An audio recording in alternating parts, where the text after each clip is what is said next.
Welcome to another episode of Mayo Movie Club, and I am so sorry. I tried to do these every 2 months for you guys, and here it is after 4 months. There was just so much that happened. Ragnarok utterly consumed me. I started getting really bummed out after Callisto Protocol. Then it was holiday season, Dead Space came out, then Atomic Heart. I'm working on my big Silent Hill video. It's just been crazy over here, and that's not counting some overwhelming personal stuff. But hey, I'm here. Sorry it took so long. Let's get into some awesome and/or interesting movies. Burning Bright. Most of you have probably never heard of this movie. I only found it because every year I like to look at everyone's top horror movies of the year and see what looks interesting. This caught my attention because of the premise, and because it stars one of my favorite actors, Garrett Dillahunt, who I just fell in love with in the Sarah Connor Chronicles. He's an underrated actor, and I wish I saw him in more things. Tell you what, this entire episode is going to be dedicated to movies with him. So welcome to Mayo Movie Club, Garrett Dillahunt Edition!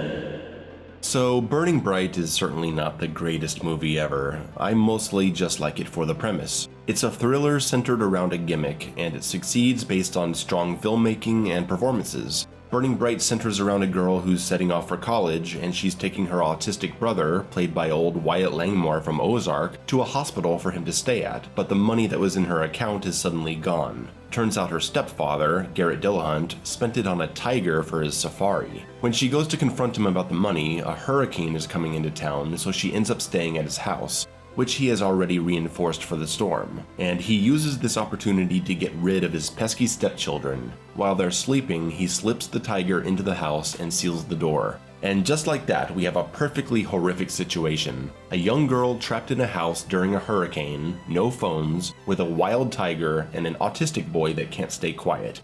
I mean, sold. That should be all you need to be interested. It's tense, it's fun. The only thing that brings it down is the effects. Having these actors in the same frame as a tiger just isn't possible without massive risk, and you can't fake it without a nice budget and digital effects. So unfortunately, there are moments in Burning Bright where you'll say, ooh, that doesn't look very good. But you just gotta learn to forgive it, and appreciate how well done the rest of the product is. I saw this about 13 years ago, and it was cool to revisit it. Like I said, not great, could have been better, but it's kinda interesting.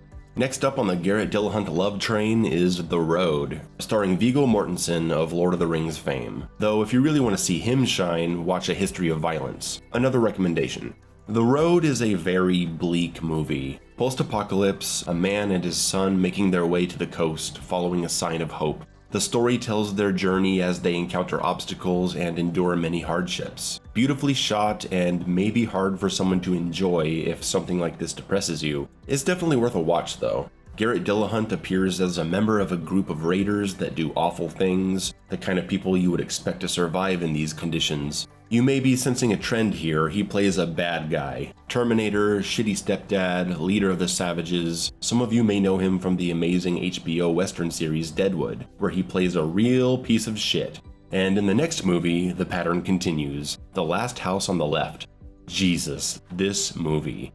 Not all of you are going to be able to stomach this one, and if you're young, I do not recommend it. I don't mean young like high school, we all saw disturbing movies before we were supposed to, but if by any chance someone watching this is like 9 years old or something, don't go telling your mom and dad that Mayo recommends The Last House on the Left for family movie night. If you like Garrett Dillahunt like I do, and there's gotta be more people that do, this is a must watch. He's the main bad guy, so he gets a lot of screen time, though he is doing some awful things. The Last House on the Left is a remake of the 1970s Wes Craven movie about a young girl who's brutally assaulted, and the parents get revenge on the villains. What's interesting about the setup is that after the initial horrible deed, the villains get caught in a storm and seek refuge in the very house where the girl's family is staying for vacation. Not yet knowing what happened to their daughter, they invite the desperate strangers into their home. Things are tense because you know who they are while the parents don't, even though they do get an off feeling about them. And then when the daughter gets home, who the villains had left for dead, things explode. It's a roller coaster of violence, and it's incredibly entertaining. It is very hard to get through that initial assault, but the rest of the film's intensity is enhanced by it. Definitely one of the best revenge movies I've ever seen, really elevated by the incredible performances. It has Aaron Paul from Breaking Bad in it too. He's really good in it. Everyone is really good. It's the kind of movie that could easily be written off as exploitative trash, but the talent behind it makes it something more.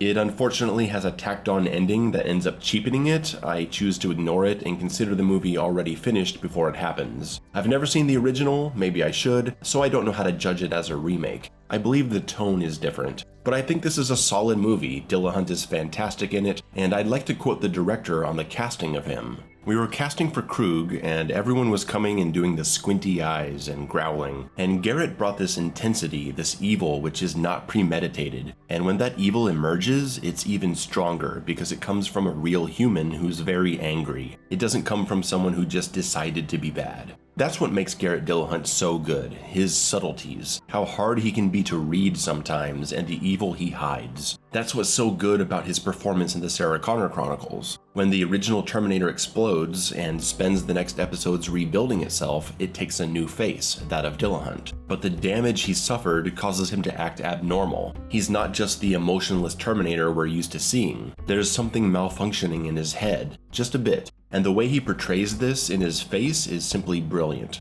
God, I missed that show. The last Garrett Dillahunt movie I'll mention here is The Assassination of Jesse James by the coward Robert Ford. Like The Road, this isn't a movie where he has a large part. The main stars are Brad Pitt and Casey Affleck. But the small amount of scenes where Dillahunt appears are just magical. I think he steals the show every time he's on screen. The movie tells the story of Southern bandit Jesse James's final days, as he's betrayed by some of the criminals he recruits for his final train heist. It's a slow, tense movie that goes one by one through Jesse's accomplices as he suspects them of turning on him. It's a romanticization of a pretty bad guy that became a hero to a lot of people through stories and rumors. It's a bit too long of a movie for what happens in it. It's got some real pacing issues, but it's very well acted and the last parts are really good. Gorgeous cinematography, beautiful score. It's a movie that just pulls you into its mood. It just needs more Dillahunt. I would have loved to see him as Bob Ford instead of Casey Affleck. Okay, that's it for this episode of Mayo Movie Club. I hope you enjoyed it. I'll try not to take so long with the next one. I already have some ideas for what I want to talk about. Leave your suggestions below. Later.